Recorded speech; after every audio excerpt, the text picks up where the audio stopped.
Min azimi fadliha kasratu asma'iha wa fadail ukhra. Ini cerita dramatisnya surat Al-Fatihah.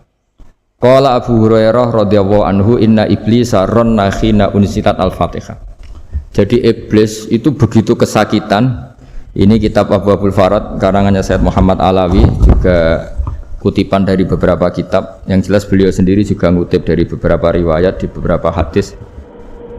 Halaman 123. Ketika Fatihah turun itu iblis kesakitan, kayak orang sakit gigi lah, tersiksa sisanya karena turunnya surat apa? Al-Fatihah. Artinya kalau anda baca Fatihah dijiwai, maka anda melemahkan setan, melemahkan iblis. Wa qala Mujahid khina unzilat Fatihatul kitab ronna fastama indahu asyayatin. Jadi ketika Fatihah itu turun, iblis itu terkapar lah kira-kira, sampai dijenguk banyak setan. Jadi kemana di ICU lah kira-kira gitu kalau sekarang itu, entah COVID entah enggak tahu, pokoknya di ICU sampai dijenguk banyak setan. Enggak tahu bawa apa enggak tahu, pokoknya dijenguk banyak setan. Nah, nyangoni karena ini apa? Ketuanya apa? Pingsan, sakit. Di iblis itu sakit sampai dijenguk anak buahnya setan-setan. Ya, semoga kalian semua tidak kenal setan. Kalau kenal berarti teman, apa? Wa qalu misla dzalik wa qala lahum laisa mimma taquluna syai'un walakin unzilat suratun laisa ajru qailiha illa an harramahu alaihi nar jahannam. Saya ini bukan sakit fisik, kata iblis. Kamu tidak usah jenguk saya, datangkan dokter terbaik, tidak usah. Saya ini tidak sakit fisik. Saya ini sakit karena ada surat yang diturunkan, yang pahala yang melafadzkan surat itu pasti selamat dari neraka. Padahal misi terbesar saya ini supaya manusia masuk neraka. Sekarang punya tamengnya. Wah, pusing kan? Ya seperti orang lah, goda sampean ternyata sampean setia, itu kan pusing. Nah ternyata tidak setia, itu yang akhirnya ribet kan itu. Jadi iblis itu cita-cita terbesarnya kan semua orang itu masuk neraka. Nah sekarang turun satu surat yang gara-gara surat itu siapapun yang baca dijamin selamat dari neraka. Jadi walakin unzilat suratun laisa ajru qailiha illa an harramahu alaihi nar jahannam. Karena jadi dia shock lah, kalau orang di Jawa itu bilang shock. Aduh, sial nasib saya ini umat nggak bisa saya goda lagi karena punya tamengnya tadi punya. Qad batala kaidukum wa makrukum. Rekayasa kalian sekarang itu tidak ada gunanya semua. Nah, ini alhamdulillah di Indonesia kelihatan kan banyak yang miskin, banyak yang susah. Tapi selagi mereka masih sholat, tuh keinginan mencari halal itu masih tinggi. Kayak apa kita di tengah kota, jauh dari anak istri, jauh dari tetangga. Biasanya kalau orang jauh dari anak istri, tetangga kan sakar PDW. Tapi yang soleh masih banyak, sudah jauh dari keluarga tetap lurus. Loh, kalau yang dekat lurus kan wajar, konangan wong akeh kan. Ini sudah jauh masih lurus. Nah ini nggak lepas dari barokahnya surat apa? Surat Fatihah tadi. Jadi karena ada surat yang menjamin pelafalnya atau qailiha terbebas dari api neraka. Wa qalat as-sayatinu lahu is ayyusai'in ta'muruna ya maulana. Faqala lahum idhabu wajtahidu hatta tukhfilu qulubahum hatta la yaqulu hadhihi surah. Lalu kita gimana? Jari para setan itu. Lalu kita gimana? Terus kata iblis, sudah bikin mereka lupa sehingga tidak baca lagi. Selagi masih baca kita pasti keok. Jadi kalau sampean sudah jarang baca Fatihah itu berarti sudah bagian dari kemenangan apa? Iblis. Jadi kalau sampean sudah jarang baca Fatihah itu berarti bagian dari kekalahan Anda, kemenangan iblis. Masih sering baca? Berapa kali? Terus apa lagi?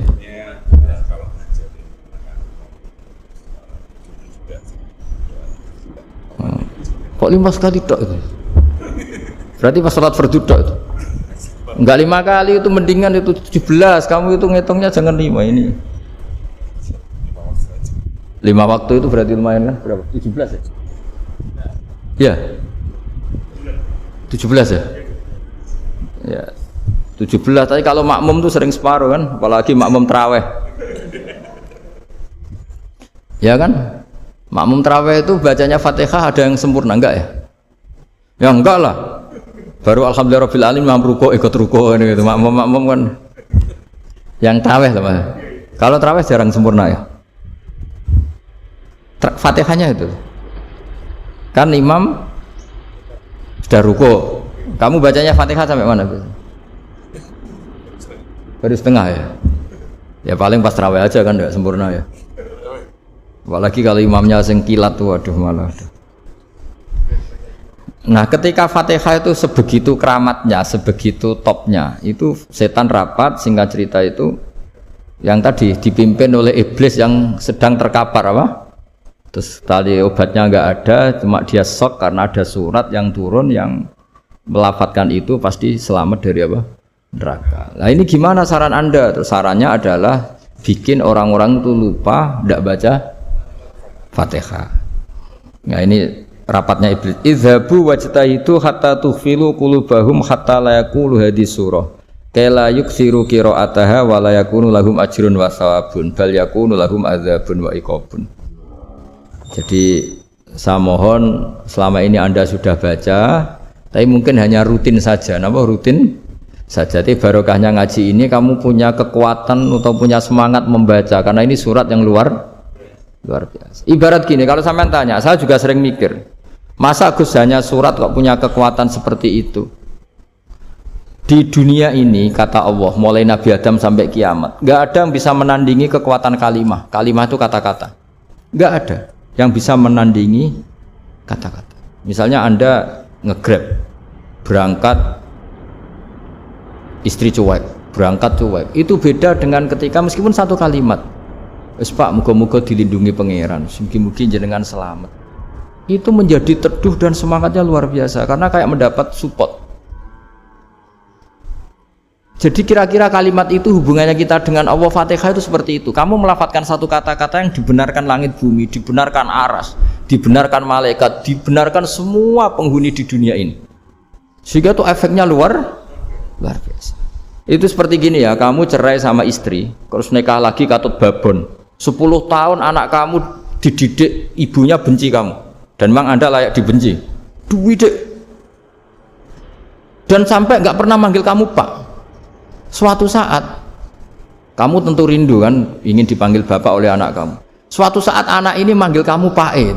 Wah, itu senengnya bukan main. Hanya sebuah kata-kata.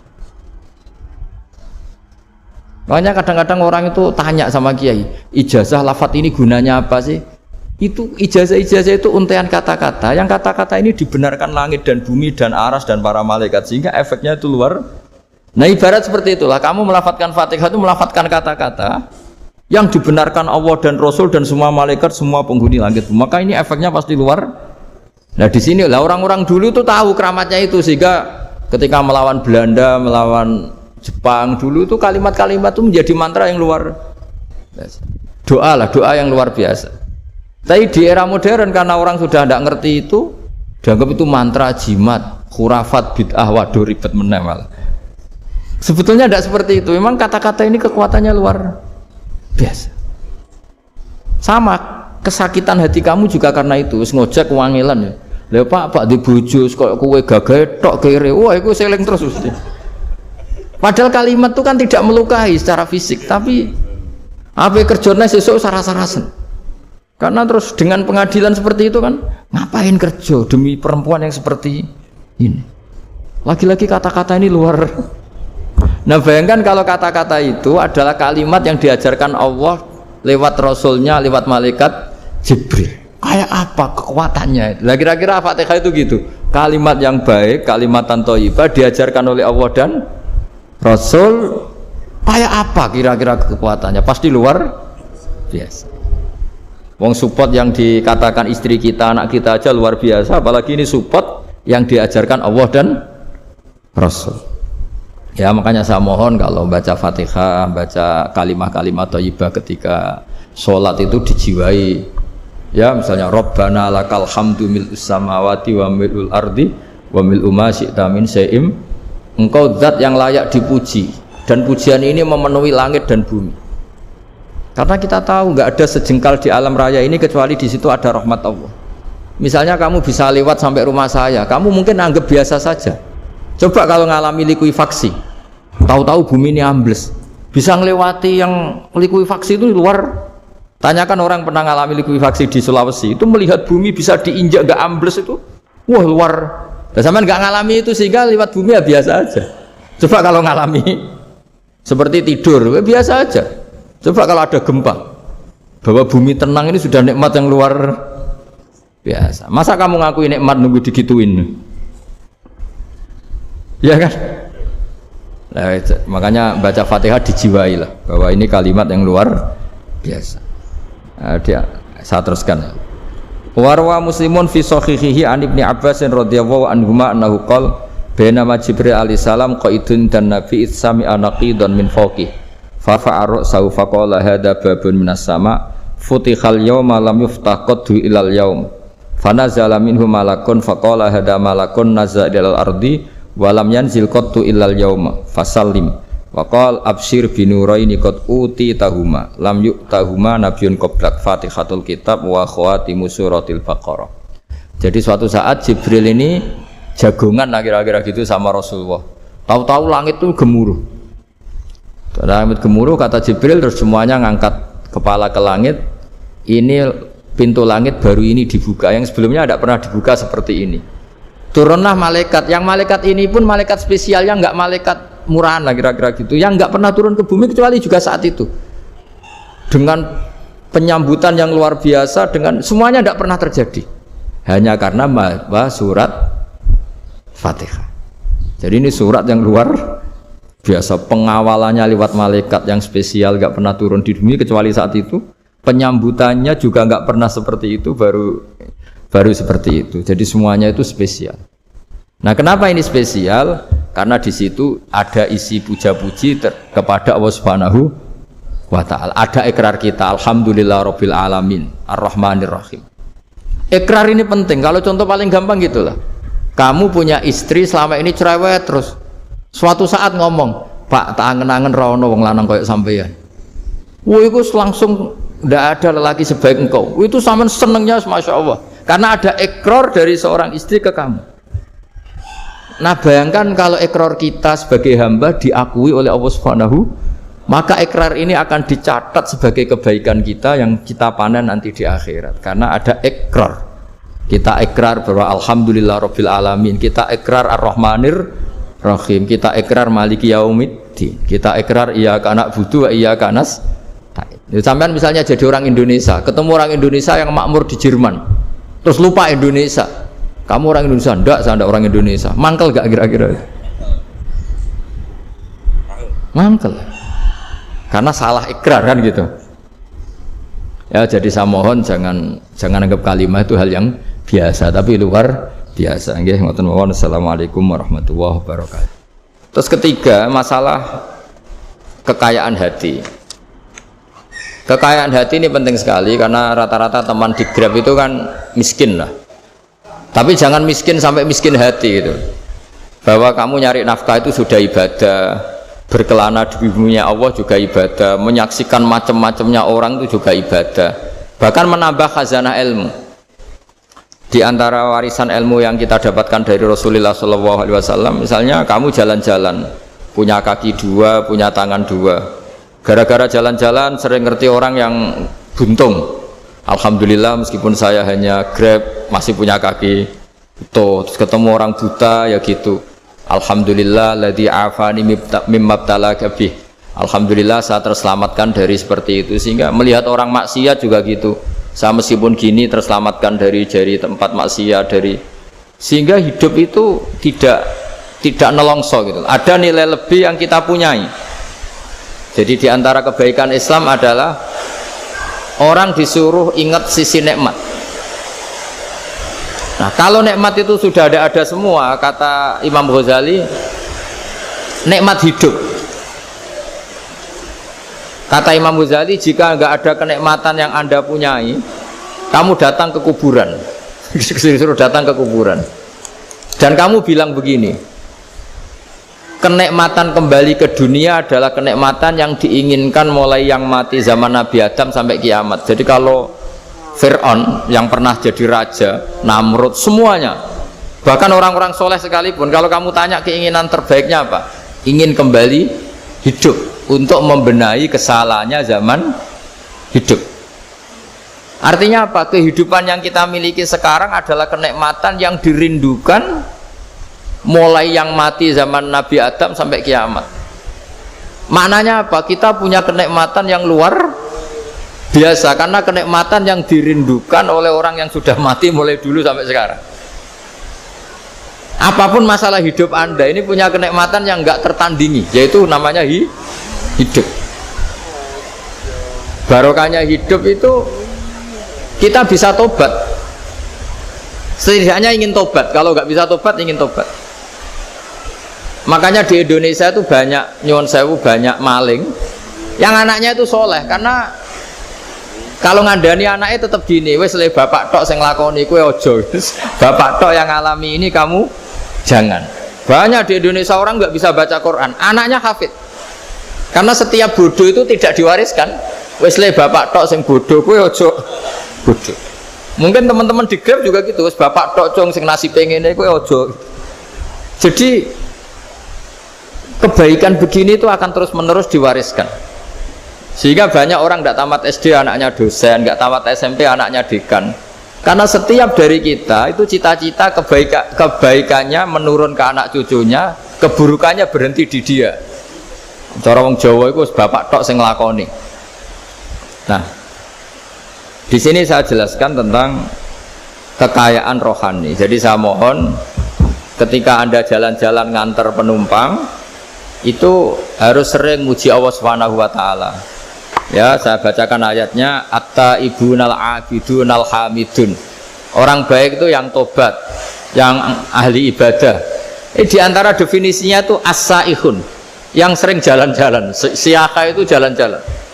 Jadi orang paling bejo sak donya itu sampai harus jalan-jalan ibadah dapat uang. Tapi syaratnya ibadah. Sekali tidak ibadah dapatnya masalah kan? Sering goncekkan orang cantik terus ingat istrinya tidak cantik. Sering goncekkan orang yang sopan, yang santun terus ingat andekan ini istri saya di rumah rewel gitu. Jadi kalau kamu tidak taat itu adanya penyesalan. Di lampu merah ada orang naik Ferrari, naik Alphard, sementara kamu di rumah hanya mobil butut, kadang malah tidak punya mobil. Jadi kekayaan rohani itu dimulai dari mana? Dimulai dari taat. Cara berpikir itu taat, bukan maksiat. Sekali Anda cara berpikir maksiat, maka adanya hanya penyesalan. Semakin pengalaman di luar, semakin penyesalan.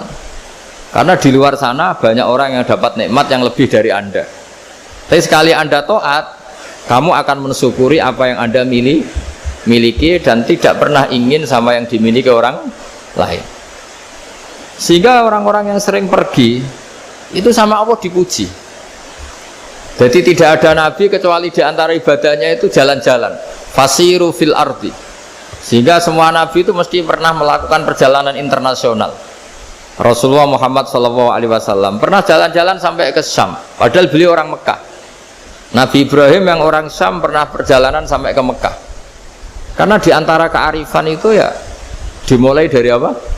Jalan-jalan tadi. Kamu ngerti orang yang macam-macam. Makanya di antara kebaikan umatku kata Nabi itu siyahah fil ard, sering berkelana, tapi tentu untuk mengambil pelajaran. At-taibunal abidunal hamidunas saihun. Nah, agama mensupport itu. Sehingga kata Nabi, jika ada orang kok sholat qobliyah, ba'diyah semuanya di masjid, sama Nabi ditegur, la taj'alu buyutakum kuburan, rumah kamu jangan jadikan kuburan, harus dapat jatah apa? Sholat. Kata ulama, kalau ada orang sering sholat di satu titik, itu ditegur, kamu harus ganti titik yang lain supaya saksi bahwa kamu di bumi sholat itu banyak. Jadi kita ya punya nilai positif juga tentang apa? Karena kita sering siyahah, kalau bahasa Arabnya itu sering keluyuran, saksi kita kebaikan juga banyak. Tapi pesan saya paling pokok tadi ya, jadikan komunitas kebaikan itu punya nilai jual.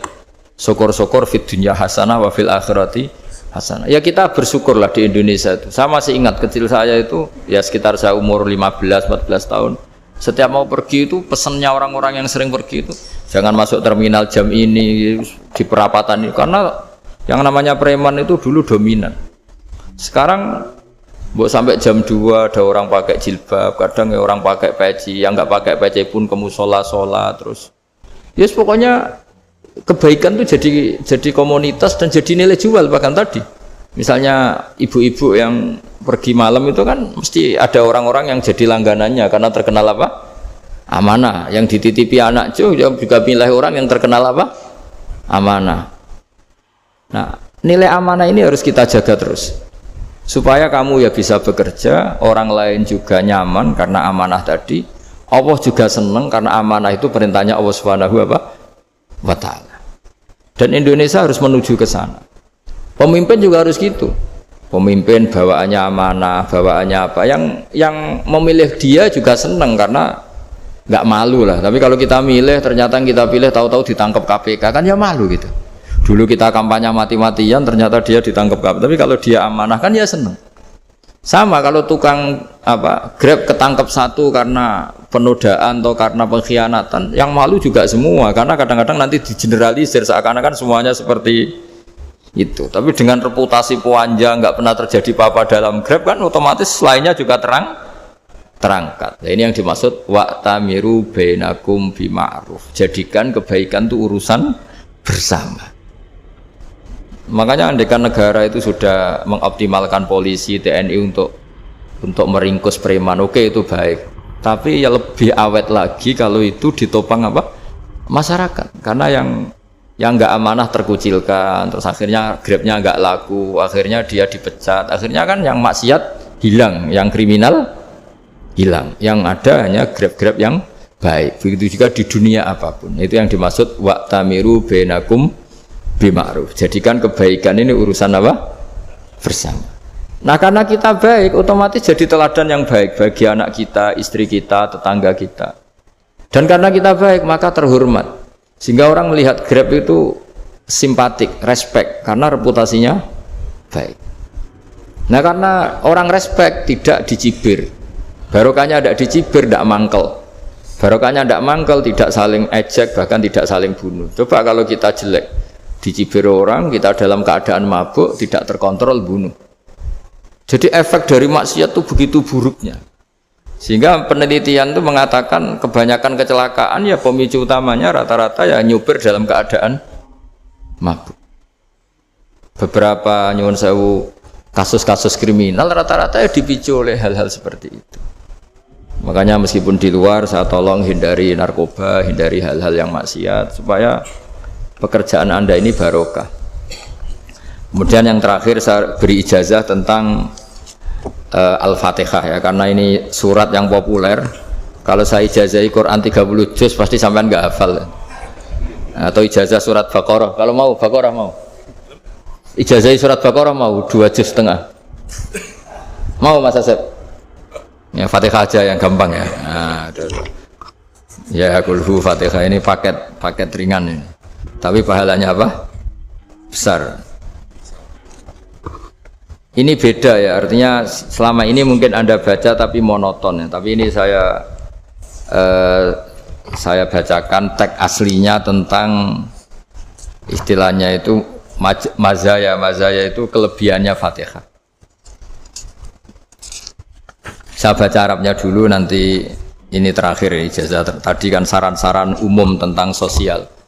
Ya, pokoknya jadikan kebaikan itu punya nilai sosial yang baik lah. Jadi nanti orang yang nggak amanah nggak laku, ya calon bupati, gubernur, presiden yang nggak amanah juga nggak laku.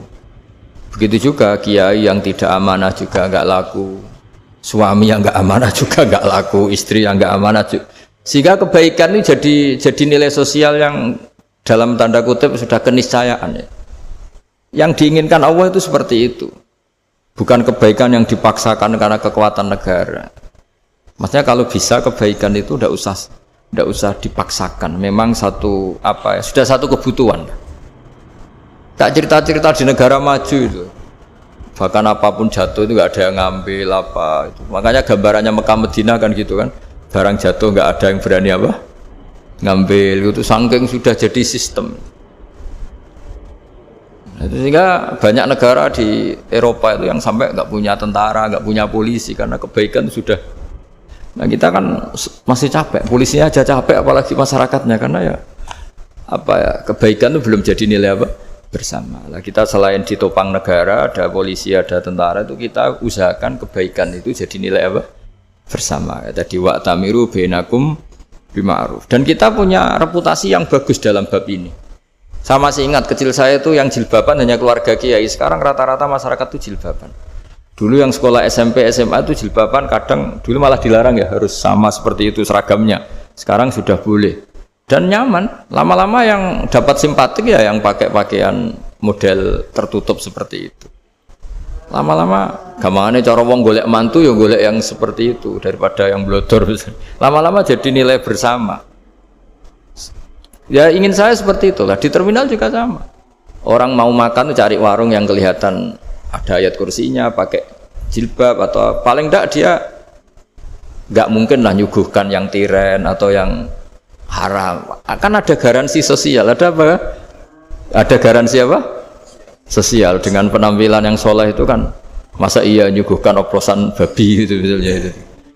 Jadi nilai sosial itu harus ya tadi harus benar-benar jadi nilai sehingga negara biar gak capek-capek. Polisi juga gak capek kan karena tugasnya corong Jawa mau ngawat-ngawati tok tapi sudah tidak perlu tegang karena kebaikan sudah jadi nilai apa bersama. Ya, ingat-ingat ya ayatnya tadi wa tamiru bainakum bima'ruf. Jadi kebaikan itu harus jadi nilai bersama. Iktimar itu menjadi urusan bersama. Makanya kalau kita rapat besar disebut apa? Muktamar. Muktamar itu urusan bersama. Ya tadi, imamnya sholat juga menopang Gojek karena enggak lama-lama nopang Grab, nopang Kernet, nopang penjaga Indomaret, penjaga bensin, pom bensin. Lah dia hanya punya waktu 5 menit terus imamnya baca Baqarah kan. Iya imamnya mursyid, mungkin dia tambah lama tambah dapat aplaus dari muhibbinnya, tapi makmumnya dia tambah lama tambah dapat penghormatan dari pecintanya, tapi kitanya wah khusyuk wali kan dia dapat status naik lah, kita yang sudah tidak ikut jadi wali diganggu apa pekerjaan. Kalau ada imam seperti itu sampai mufaroqah saja niat ya Allah sampai sini saja saya makmum orang itu, silakan orang itu punya urusan sendiri dengan jenengan ya sudah atau salib saja apa. Nah, itu boleh kalau dalam fikih namanya apa mufaroqah.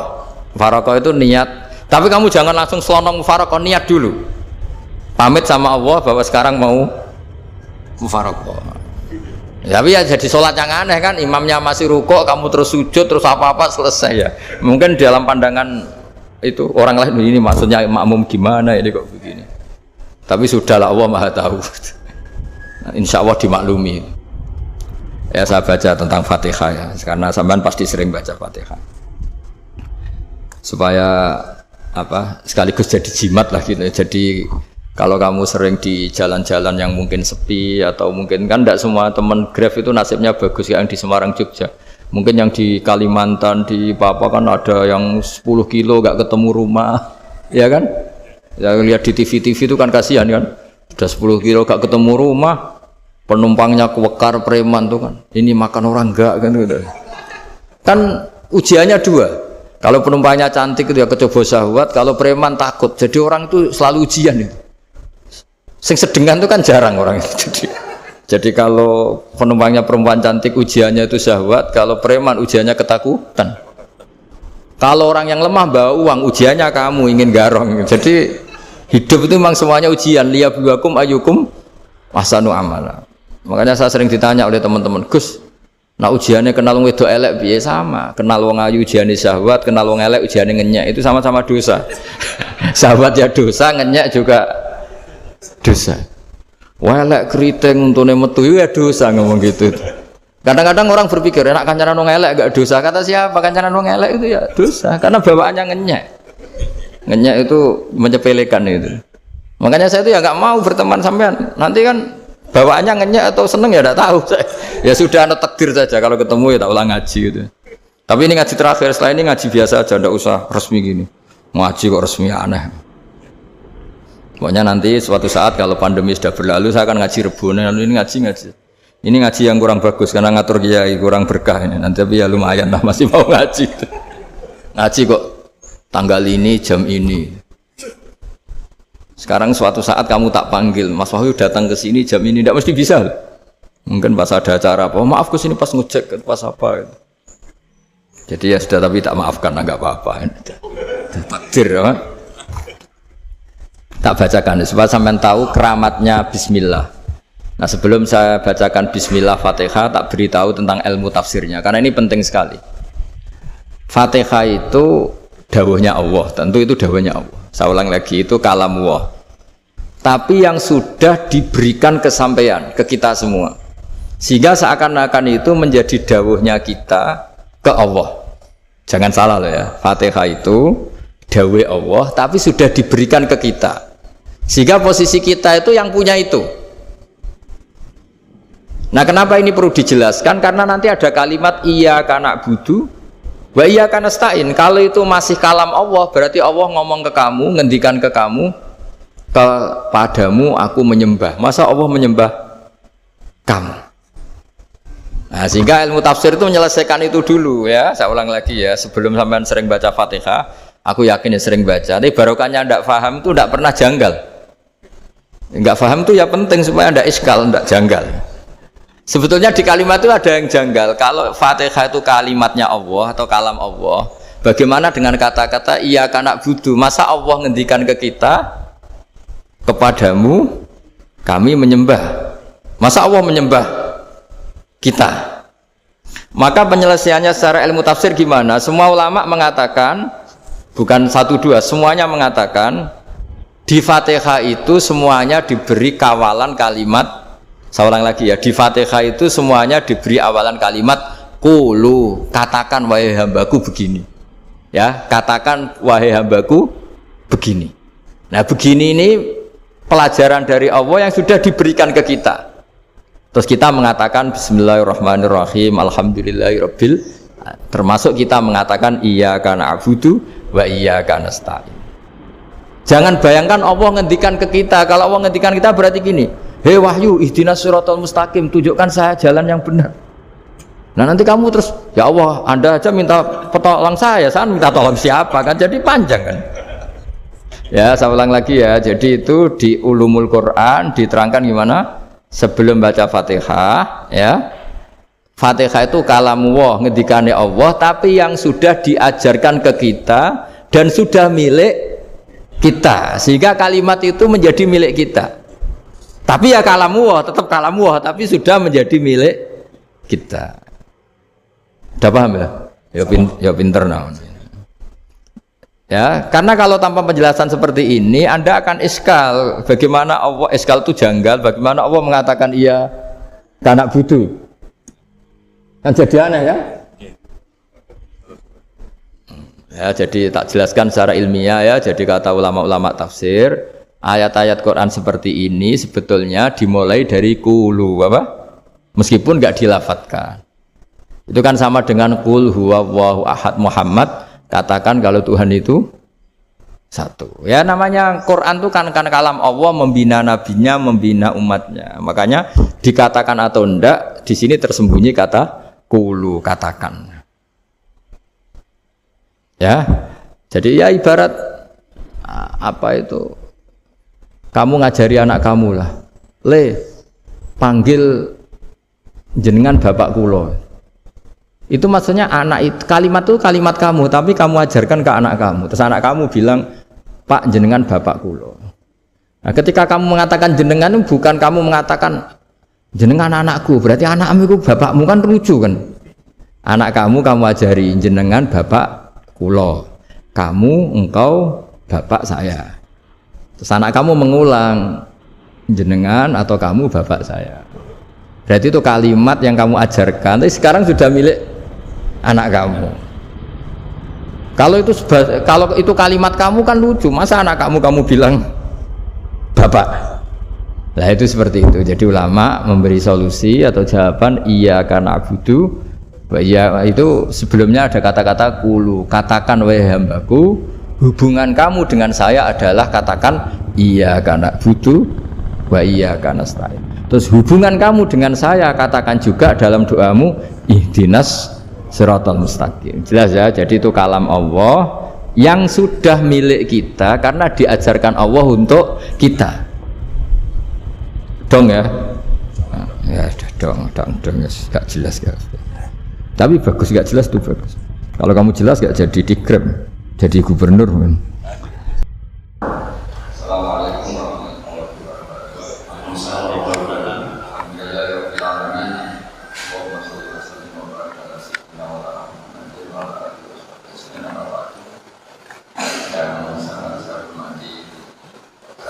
saya ke waktu Gubernur Jawa Tengah di kerja sini beberapa yang ngurus ngaji juga ngurus nasib. Jaga jarak saya, bisa jaga jarak fisik, juga jaga jarak nasib. Semoga nasibnya juga ada jaraknya. Ada jaga, ada laptopnya, ada pasir ini. Bagian itu ada Pak Wakil, ada Pak Asep, teman-teman Grab yang datang secara langsung. Ini ngaji, minta ngaji apa? Penyembul Arab supaya biasa itu nggak boleh bicara. Nyari apa teman?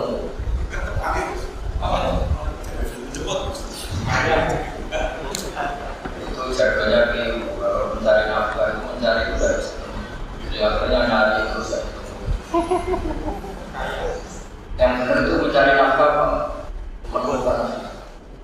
Mencari nafkah menemukan nafkah. Kalau nyari kalau nyari ketemu kadang itu setelah ketemu dipakai istri baru dipakai yang lain. Pak, bukan di istri. Istri. Setelah ketemu dipakai keluarga. Oh. Yang berapa? Tidak, maksudnya dipakai keluarga itu berapa persen? Keluarga itu ya Kalau yang nato istri 100%.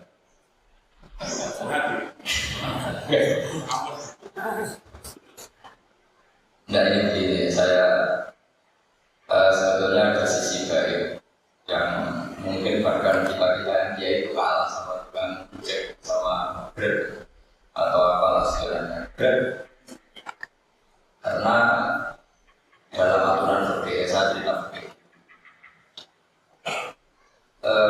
seseorang itu sebaiknya sholat itu berganti-ganti tempat supaya saksinya itu bukan. Dari bab ini kita yang ulama yang wali aja kira-kira kalah. Karena saksi saya mau nonton laruan kamu di mana-mana jadi saksi kamu. Di mana-mana ya Allah, ya pekerjaan, sholat di mana-mana. Jadi saksinya itu lebih banyak. Cuma efek negatifnya kalau kamu masih ya saksinya juga. Pojok ini menyaksikan, gang ini menyaksikan, gang itu menyaksikan. Saya cerita sedikit tentang ibadatu hadil ummah. Nanti saya bacakan teksnya. Di antara kebaikan umat ini adalah jalan-jalan itu termasuk ibadah. Makanya sering ada ayat fasiru fil ardi. Jadi supaya sering jalan-jalan. Jadi ini sudah jalan-jalan masih nyari apa? Nafkah. Kadang-kadang ya dapat macam-macam. Yang soleh ya dapat ibadah, yang enggak soleh ya dapat macam-macam lah. Tapi saya cerita yang soleh lah, yang enggak soleh itu enggak boleh dibicarakan itu ya. Rahasia. Saya ini lama di Jogja, ya tahulah kelakuannya orang-orang yang baik maupun yang setengah baik sampai. Ya semoga yang baik dilipat gandakan pahalanya, yang enggak baik diampuni. Tapi saya cerita sedikit. Di fikih kita, di kajian-kajian fikih kita memang ada istilah ini harus didengar karena ini ngaji dan sama status kita sama. Al-wasiyah ila ta'ah ya ta'ah, terus al-wasilah ilal maksiyah ya maksiyah. Jadi kalau kita jadi perangkat taat ya ibadah, kalau jadi perangkat maksiat juga maksiat. Sehingga di ilmu medis maupun di jasa online atau ojek atau apa misalnya pertanyaannya kita pekerja paket profesional boleh ndak ngantarkan paket narkoba? Ya jawabannya tentu ndak boleh karena bukan masalah pekerjaannya tapi yang diantar adalah sesuatu yang haram. Begitu juga boleh enggak ketika ada lelaki hidung belang tanya tempat mesum, kalau kamu nunjukkan berarti kan ikut berkontribusi. Ya kamu bisa meneruskan gimana hukumnya mengantar gitu misalnya. Nah kiai juga sama sebetulnya, kiai juga bisa dimanfaatkan orang yang macam-macam untuk kekuatan yang macam-macam. Jadi hukum ini sama, kamu tidak usah tersinggung misalnya. Kalau di fikih biasanya disebutkan menjual pedang pada begal juga Boleh, karena digunakan yang tidak baik. Begitu juga misalnya apapun profesionalitas kita, misalnya paket, kita nganter ke paket yang apa? Paket ganja.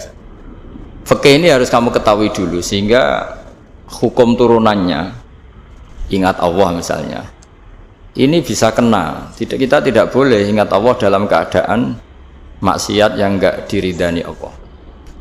Karena mau tidak mau fikih ini hukum dasar. Sholat pun bisa kena semprit. Misalnya kita sholat karena tugas, bukan karena lillahi ta'ala. Makanya dulu itu ada guyonan Mas Wahyu itu. Ada imam dari masjid besar di negara sebelah. Tidak perlu saya sebutkan negaranya. Itu cerita, imamnya itu digaji 100 juta per bulan. Datang ke Surabaya gitu. Muadzinnya itu digaji 75 juta. Keren. Terus ngerti imam di Indonesia naik ontel, sudah watok naik ontel, nggak ada yang gaji, musolanya jelek, terus udah ada jepit, ya udah dia kerasan di musola karena sering dimaki-maki istrinya, udah. Jadi itikafnya itu ya sambil menghindar, itu bukan. Makanya banyak masjid Indonesia itu banyak yang itikaf itu, karena di rumah ada betah, sudah diomelin, nggak ada AC-nya. Sekarang masjid banyak AC-nya kan. Kamar mandinya juga gitu, di rumah sama di masjid bagus. Di masjid. Makanya pengurus masjid yang daerah-daerah sini sering cerita ke kita, kudune ngising ning omah Gus, mlayune moro masjid karena itu cerita. Indonesia itu negara yang enggak bener katanya. Imam dan muadzin tidak digaji. Terus dia cerita-cerita kebaikan negaranya dan buruknya negara kita. Lama-lama kiai itu mangkel. Kiai Indonesia itu kan cerdas-cerdas, meskipun jarang yang kaya tapi cerdas-cerdas. Dia muji negara. Lama kalahnya itu dibeginiin sama Kiai Indonesia. Makanya kamu sholat terus ya, takut potong gaji. Artinya kalau dia jadi imam karena digaji, efeknya adalah dia kalau bolos itu takut nanti kan dipotong gaji. Lama-lama kalau sering bolos di PHK gitu. Artinya luar biasa Indonesia, imam itu tidak ada yang gaji tapi semuanya sholat istiqomah.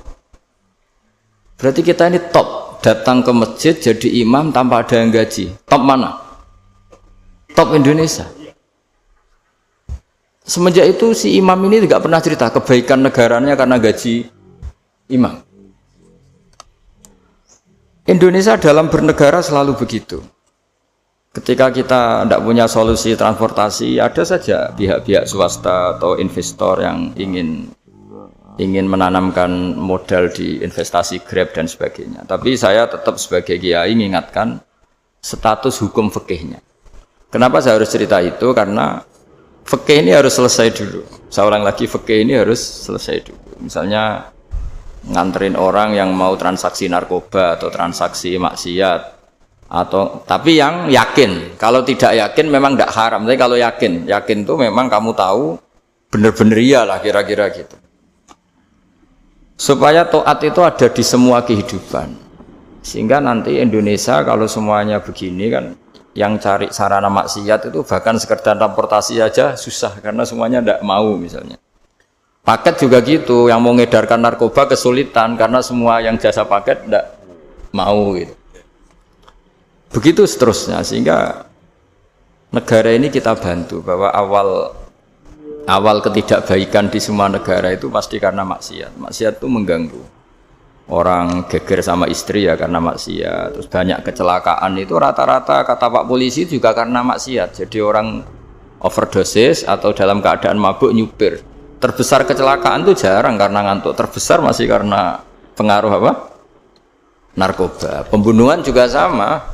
Orang Indonesia itu mudah sekali memaafkan temannya, tetangganya. Tapi kalau sudah efek dari narkoba, bunuh itu jadi mudah itu jadi. Nah, Anda juga harus fair, jangan. Tapi yang penting saya profesional nganter, gitu. Nggak mau tahu dia latar. Meskipun kita tidak boleh neliti orang ya, nggak boleh tajasus, nggak boleh neliti ini. Tapi yang jelas kamu tahu, yang jelas kamu tahu ya harus dihindari karena memang di semua profesi pekerjaan tuh utamanya kata Rasulullah SAW itu memperhatikan halal haramnya. Tapi ya saya ulang lagi tidak boleh sok suci Tidak boleh tajassus, tidak boleh neliti orang lain. Tapi kalau yang jelas-jelas untuk maksiat, maka harus kita hindari. Termasuk masjid sekalipun. Dulu zaman Nabi itu ada masjid namanya Masjid Dirar. Untuk memecah konsentrasi sahabat. Sahabat itu begitu mencintai Nabi, mencintai Rasulullah. Ada orang kafir pinter, orang munafik pinter. Ini Muhammad harus ditandingi. Cara nandingi Muhammad jangan pakai dangdutan, jangan pakai bar, tapi pakai masjid. Karena ini suasananya kesannya bagus. Dibikin masjid tandingan supaya orang tidak ke Muhammad semua, tapi ke masjid ini. Ini pikirannya orang munafik. Artinya jangan kira terus masjid bebas hukum, ya enggak juga. Masjid juga bisa kena semprit karena ini mendirikannya untuk bikin apa? Tandingan, untuk bikin masjid diror, kalau istilahnya Quran masjid diror. Semua sarana kebaikan juga gitu. Yayasan yatim piatu juga kena hukum, pondok juga kena hukum, semuanya kena hukum. Ada orang ingin jadi kiai padahal tidak pernah ngaji, terus bikin pondok. Akhirnya dia dipanggil Pak Yai, anaknya dipanggil Gus, padahal najis saja tidak tahu.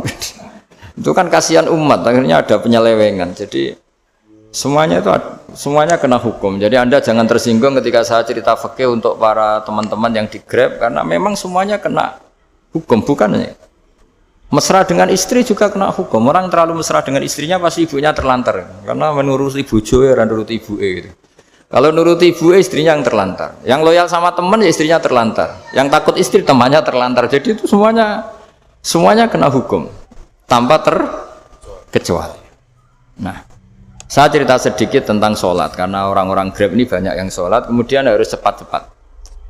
Dulu ketika sahabat punya imam yang lama sekali kalau sholat, sehingga si sahabat yang satu yang petani ini mufarokoh itu memisahkan diri, kemudian imamnya diselip. Itu boleh memang dalam fikih. Kamu niat mufarokoh dulu. Mufarokoh itu niat bahwa kamu memutus hubungan dengan imam, kemudian meneruskan sholat sendiri.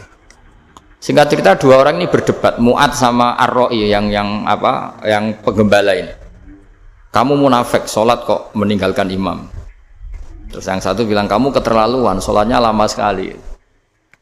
Singkat cerita dua orang ini lapor ke Rasulullah SAW. Uniknya Nabi itu membenarkan yang petani tadi. Kamu Mu'ad jadi masalah. Agama ini tidak boleh jadi problem. Kalau kamu ngimami orang, jangan lama-lama. Di situ ada ibu-ibu yang ditunggui anaknya yang sedang menyusu, banyak petani yang nunggu macam-macam. Kayak pegawai POM ya ditunggu shift temannya, pegawai Indomaret juga gitu, apalagi Grab mungkin ditunggu penumpangnya macam-macam. Sehingga kebaikannya teman-teman yang kerja serabutan begini juga bergantung kebaikan imam tadi. Kalau sholat itu tidak boleh lama-lama, apalagi wiridan, sholatnya aja nggak boleh lama-lama, apalagi wiridannya. Nah, kadang-kadang orang ngira kebaikan tuh nggak ada sempritnya, ada juga. Sholat tuh ya disemprit sama Nabi, kalau terlalu lama juga disalahkan, karena nanti agama ini menjadi apa? Problem, menjadi problematika. Nah, termasuk kebaikan kita ketika membolehkan ya atau mentoleransi atau mendukung pekerjaan mulai Grab dan lain-lain adalah agama ini rahmatan lil alamin. Dulu ada seorang sahabat tanya, ya Rasulullah, boleh enggak kita ngegeng di perapatan gitu? Kata Nabi, ya jangan kalau bisa, tapi kita harus natahaddasannya, itu tempat kita jagungan di perapatan, di tempat-tempat umum lah kira, di halte, terus kata Nabi, enggak apa-apa, tapi fa'atut thoriq haqqaha, kamu harus memberikan hak jalan itu. Apa hak jalan itu? Satu, kamu amar ma'ruf, kalau bisa ya nahi mungkar, kemudian bikin suasana orang lainnya menjadi aman. Nah, ini yang catatan. Kalau hitung saja, yang ikut Grab itu berapa ribu? Nah, ini tuh energi besar kalau di atas 100 ribu. Hitung ya teman-teman di Grab, 100 ribu. 100 ribu ini kalau soleh semua, atau setengah soleh lah, kalau soleh banget keberatan ya soleh, setengah soleh. Itu ada, ini sudah saya pikir, ada kebaikan yang menyebar di seluruh Nusantara yang berjumlah 100 ribu. Ini luar biasa. Ada kecelakaan dia menolong pertama, ada pemerkosaan menolong pertama, mungkin ada pencurian, ada apa. Maka kata Nabi, kamu kalau harus di jalan, itu kamu berkontribusi amar ma'ruf nahi mungkar. Saya sering ke Jogja karena saya mulai 98 di Jogja. Ya sering di terminal malam-malam. Saya ketika kecil itu sering diceritain orang nggak berani ke terminal ini banyak preman, nggak boleh ke terminal ini karena banyak preman. Ya mulai dari Sumatera, Jawa, hampir seluruh Indonesia. Kalau jam sekian sampai sekian sudah nggak berani karena banyak apa? Preman.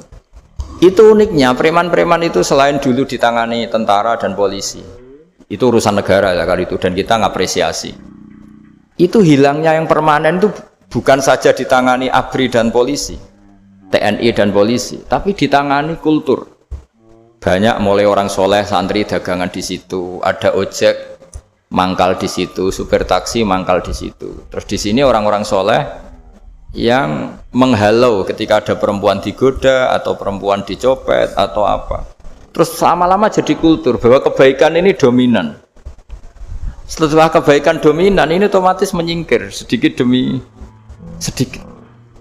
Jadi selain negara ini harus melakukan sesuatu yang seharusnya yaitu menjaga masyarakat dari kriminalitas, sebetulnya yang paling awet dan paling mudah dilakukan itu tadi kebaikan harus menjadi kultur bersama. Sehingga kalau terminal kemudian ada mbak-mbak jilbaban yang dagang, terus pak-paknya soleh, ada musola yang hidup, ojeknya juga gitu, terus supir taksinya. Lalu kebaikan ini menjadi nilai bersama. Saking jadi nilai bersama, ibu-ibu yang takut atas dirinya, nggak ngojek kecuali Pak ini karena terkenal amanah, nggak naksi kecuali Pak ini karena terkenal amanah. Dan kita Indonesia itu ingin seperti itu sehingga amanah ini menjadi nilai bersama dan otomatis menjadi keamanan bersama. Corong Jawa itu tego nitipno anake karena dijamin aman, tego nitipkan istrinya juga karena dijamin aman. Nah kalau kebaikan ini juga menjadi satu nilai jual dan kita bisa mengawal secara serius itu alhamdulillah betul. Nah dimulai dari mana? Satu mental kita takwa. Kedua sistem sosial bahwa kita terkoneksi oleh indukan ya, juga terkoneksi oleh kepolisian. Maksudnya karena kita terdaftar, kalau ada anak hilang kan tinggal ini yang bawa wahyu misalnya. Jadi saya mohon semohon-mohonnya. Kebaikan ini harus jadi nilai bersama. Setelah terminal itu banyak orang baik, otomatis yang ini tuh menyingkir. Itu. Akhirnya apa?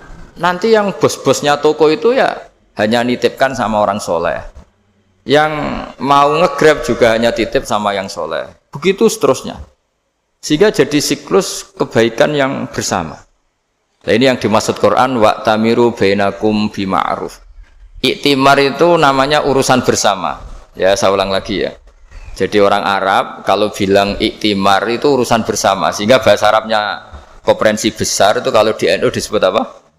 Muktamar. Muktamar itu menjadikan urusan publik dirembuk itu namanya apa? Muktamar. Nah di antara kebaikan yang diinginkan Islam itu wa'tamiru bainakum bima'ruf. Urusan kebaikan ini menjadi urusan apa? Bersama. Ya saya contoh itu kecil saya itu mesti dikandani sama orang-orang tua, jangan di terminal ini sampai jam ini, jangan di perapatan ini ketika sudah jam begini. Tapi barokahnya orang soleh bertebaran di mana-mana itu. Yang tukang grab ya di mana-mana, yang penjaga toko ya banyak yang soleh, yang ngojek, yang macam. Sehingga di terminal itu nyari tempat sholat ya gampang, cari tempat duduk ya gampang, nyari orang amanah ya gampang. Bahkan lama-lama yang nggak amanah ini nggak laku. Dan ini yang kita inginkan. Dan ketika nggak laku, akhirnya dia kalau ingin laku harus amanah. Atau ingin laku harus tobat. Nah agama ini urusan bersama. Sehingga Allah mengistilahkan wa'tamiru bainakum bima'ruf. Jadikan kebaikan ini urusan bersama. Sehingga karena ini urusan bersama, ketika kita jadi kiai juga harus. Kalau misalnya tadi ada Gojek kok makmum, atau Grab kok makmum, atau supir bis kok makmum, kiainya harus cepat sholatnya. Jangan baca surat Baqarah, nanti diomel-omelin apa penumpangnya. Begitu juga ibu-ibu menyempatkan jamaah waktunya ada lama di rumah sudah ditunggu anaknya yang masih menyusu. Makanya Nabi ngendikan idza amma ahadukum as-sholata falyukhaffif. Kalau kamu jadi imam, sholatnya harus relatif cepat. Fa inna fihim ad-dhaif badal hajat. Di antara makmum itu yang banyak punya urusan. Selain ada yang lemah, ada yang punya banyak urusan. Nah, Alhamdulillahirabbil alamin wa bihi nasta'in wa ala umuri din wa din. Tadi kita sudah mendengarkan kajian dari Gus Bah ya, bab karomah dari surah Al-Quran. Salah satunya yang paling luar biasa adalah surah Al-Fatihah. Selajengipun saya mau membawakan sejarah Nabi dengan bahasa Jawa. Lanjutan dari ini adalah bersambungan ya. Allah piyambak sing milih kanggo ngomong ing atase lan nyampekno firmane. Dadi yen dudu dheweke banjur sapa meneh sing mampu memahami kehendake Allah. Ana wong liya sing luwih mampu? Apa ana wong liya sing luwih mampu njelasake dalan urip sing sesuai cocok kanthi saran lan petunjukan. Trapane hukum ora kalah penting kanggo perumusanane. Hukum lan perundangan duweni nas lan jiwa ing kanggo nyelarasake macem-macem kedadian hukum sing wis berlaku. Diperlokake pendapat, saran, pengalaman lan pelajaran ing bidang hukum. Terkadang terapane hukum kuwi luwih cerak marang harfiahe utawa luwih cerak marang semangate. Al-Qur'an kuwi hukum Islam, ananging sunah kuwi terapane. Kabeh muslim diwajibke ngurmati terapane hukum kuwi. Padha karo keharusane ngurmati hukum iku dhewe. Allah Subhanahu wa taala wis menehi hak marang rasule kanggo ditaati perintah lan larangane. Krana perintah lan larangane kuwi ora metu saka pribadine piyambak. Nanging berkat bimbingan Allah Subhanahu wa taala. Monggo taat marang Rasulullah kuwi berarti taat marang Allah. Wahyu kuwi ora mudhun marang wong mung ujuk-ujuk nanging marang wong sing kepilih kanggo kuwi yo ki marang wong sing paling sempurna akal budine, paling utama ing kalangan kaume, paling luhur lan mulya akhlake sarta paling masak pandangane lan pendapat-pendapate. Visi urip dheweke ora kena diremehake utawa dipandang sebelah mata nggih. Luweh-luweh krana akar fitrah saben nabi lan rasul wis diperkuat kanthi ismah, terpelihara saking perbuatan dosa lan kecerdasan akal budine ya wis dijamin ketepatan lan kelurusan. Nderekake dalan uripe para rasul kuwi becik nggih. Krana kuwi dalane Kanjeng Nabi Muhammad dadi sunah kuwi minangka sumber utama hukum sak banjure Al-Qur'an sing dikaruniakake marang piyambake lan umat Islam. Ananging khusus bab hadis perlu kita kaji rumiyin kesahihane krana ora kabeh asal muasale saking Rasulullah. Kabeh hadis sing terbukti asal saking piyambakipun urung kabeh dipahami lan diterapke kanthi bener. Kaum muslim ora kaya terganggu oleh hadis-hadis sing ngragukake, uga oleh nyalahartike marang hadis-hadis sing asli. Nyalahartike mengkono kuwi ing akhire gawe wong sing mandang seluruh hadis kanthi sikap skeptis lan duweni karepan kaum muslim mau nglepasake diri saka kabeh hadis. Sikap kaya ngono kuwi jelas keliru yen dipandang saka dua sisi nggih. Pertama menika sikap kasebut ngremehake sejarah.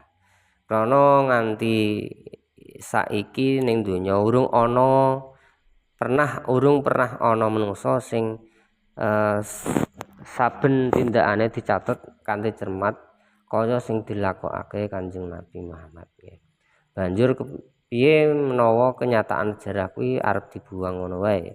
Loro, ing hadis-hadis kasebut akeh terkandung pengetahuan tingkat tinggi. Yen hadis kasebut berasal asale saka wong sekejaba nabi, mongko wong kuwi bakal dadi tokoh pembaharu nggih. Banjur apa alasan kanggo ngremehake lan nyegah wong liya kanggo ngambil manfaat dheweke. Yen kita pelajari pusaka peninggalane Kanjeng Nabi ing hal akhlak, banjur disebutake hadis-hadise sing jumlahe ewonan.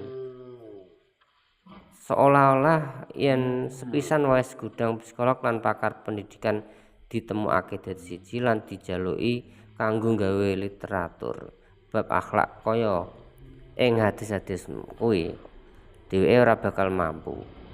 Nggih. Padahal akhlak mung kuwi satu cabang saka risalah Kanjeng Nabi. Nanging neliti kebenaran hadis ora diperbolehake, ora di kanggo wong sing ora memenuhi syarat ing ngisor iki supaya hasilnya ora menyesatke. Syarat pertama, wong sing durung nate ngaji ilmu Al-Qur'an kanthi jero ora duwe wenang neliti kebenarane as-sunnah. Al-Qur'an kuwi minangka sumber hukum paling utama kanggo wong Islam lan sing ing jerone diterapke kanthi jelas hak lan kewajiban seorang muslim nggih. Wong muslim, Al-Qur'an ngatur tanggung jawab lan peribadatan kaum muslim ing sugeng nggih. Kanthi mengono ora ana siji amalan sing ngungguli amalan liya utawa sing ndadekake wong Islam ninggalake penggaweane lan kewajiban dunyane. Wong sing ora nate mangerteni kaya ngono kuwi saka Al-Qur'an ora bakal iso oleh penggantine saka kitab liya. Penjelasan bab Islam ing pikirane wong mau sing dudu asale saka Al-Qur'an iso nyesatake utawa tentangan kanthi kebenaran. Mula kuwi para sahabat Rasul semangat ngupayake supaya Al-Qur'an manggoni kedudukan utama ing hatine kaum muslim. Dhewekne uga sikukuh yen ora ana kitab liya sing setara karo kitab Allah kuwi. Ibnu Abdul Bar nyetakake sebuah riwayat nggih. Bab riwayat ing kitabe sing judule Jam' Bayanil Ilmi wa Fadilihi saka Jabir bin Abdullah bin Yasar sing nyatakake mireng Ali bin Abi Thalib nate ngendika, aku kuwi temen-temen supaya wong aku kuwi mengenake supaya wong sing duweni kitab ya kuwi catatan hadis kuwi supaya ndang balik marang Al-Qur'an lan ngapus catatane. Sak temene akeh wong sing terjerumus ing kesalahan sak banjure dheweke melu riwayat-riwayat hadis sing dikemukake saka ulama-ulama dhewe lan ninggalake kitabe Gusti Allah ya kuwi Al-Qur'an. Riwayat liya sing asale saka Az-Zuhri lan Az-Zuhri asale saking Urwah ngendika yen Umar bin Khattab radhiyallahu an nate niat ngimpun catatan-catatan bab sunah Nabi Muhammad sallallahu alaihi wasallam utawa hadis-hadis Nabi lan nyuwun pendapat saka para sahabat. Mereka setuju nggih lan banjur Umar nglakokake salat istikharah banjur tengah wengi suwene sesasi kanggo nyuwun petunjuke saking Allah. Nah, nalika ndekne wis yakin wis oleh petunjuk saka Allah lan ngucap, awale aku niat nulis bab sunah Nabi nanging aku kelingan yen suatu kaum sing wis kepungkur sing nulis kitab lan nekuni nganti-nganti lali kitabullah lan saiki demi Allah aku ora bakal pengen nyampuraduake kitab Allah karo apa wae. Sumber riwayat liya ngendika aku ora pengen gawe wong lali marang kitab Allah kanthi cara apa wae selawase. Diriwayatake saka Ibnu Sirin yen wong-wong Bani Israel kesesat minangka kitab-kitab sing dheweke warisi saka pendahulune nggih. Ing satu mangsa Alqamah lan Al-Aswad ngunjungi Abdullah bin Ma'us. Wong loro ki mau nggawa segulung kertas tulisan ucapan-ucapan bijak. Abdullah bin Ma'us banjur merintahake wong wadon pembantu rumah tanggane kanggo nggawa semangkuk air. Banjur nganti banyu ki mau Abdullah basuh tulisan sing ana ing kertas tersebut sing unine bakal kita kisahaken sing terbaik marang sira. Wong loro kuwi ngucap, "Deleng, kuwi hadis sing luar biasa apike." Nanging Abdullah banjur ngapus sambil ngucap, "Ati menungso kuwi ibarat wadah.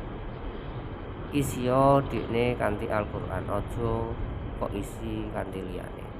Konon ing lembaran kertas kuwi kecatet sebagian ilmu saking ahli kitab.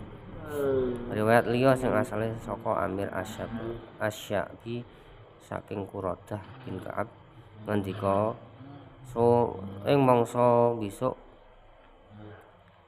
kita lunga nuju Irak. Umar bin Khattab ya nderek marang kita nganti temeka ing Siror. Dheweke takon, "Ngerti ya sira, napa aku mlaku marang sira?" Kita jawab, "Ya mergo kita ki sahabat-sahabat Rasulullah. Sira panjenengan mlaku marang bareng-bareng sira kanggo nganterake lan ngurmati sira." Umar banjur nyaut, "Yen sira bakal ing tengah-tengah penduduk ing suatu daerah sing tansah ngumandangake Al-Qur'an kaya suarane laron, mongko iku aja ngacoke pikirane dhewekne kanthi hadis-hadis. Ajarana Al-Qur'an sebecik-becike lan kurangi omongan bab riwayat Rasulullah. Monggo mlaku lan aku dhewe